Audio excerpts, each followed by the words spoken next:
family do, and Paul was driving me, Mum and Nan back from the do, and Nan and Mum had had a bit of wine, and my mum had aggravated my Nan was telling her off, and then my mum had to go at her, and Paul's in the front thinking, what kind of family is this, I'm sure. And then my Nan got so irate, and he was like, oh, foul! And she went, the worst swear word you can think of, she called my mum. And Paul's in the front of the car like this, looking ahead of him, thinking, this is the third generation next to me. If ever there was a chance to get out, now was it. And he stayed. Is she like the Nan in Catherine Tate? She's very much like the Nan in Catherine Tate. But don't you think it matters, the context, really? I think it's... I am in no position to talk about this, because I use...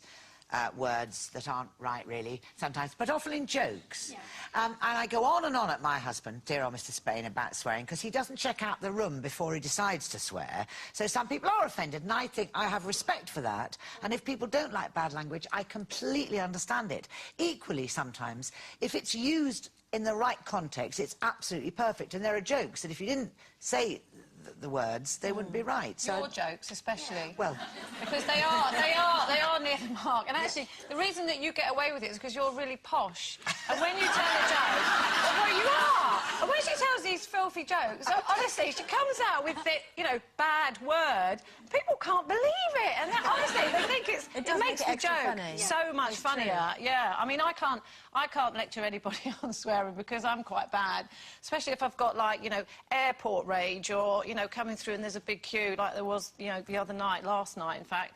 And I'm terrible at swearing, and when I've had a few wines, I do tend to swear as well. But what I don't like about it, and I don't really care who else does it, I can't judge anyone, I can't tell them off, but there are certain things that I can't watch, like certain chefs on TV that I can't watch anymore because it's just too much. Yes, and it kind of takes away the effect of it, because, you know, everybody who's ever sworn in their whole life, you know that sometimes it's the only word that will do. Only sometimes, not all the time. And don't you think also that if you allow it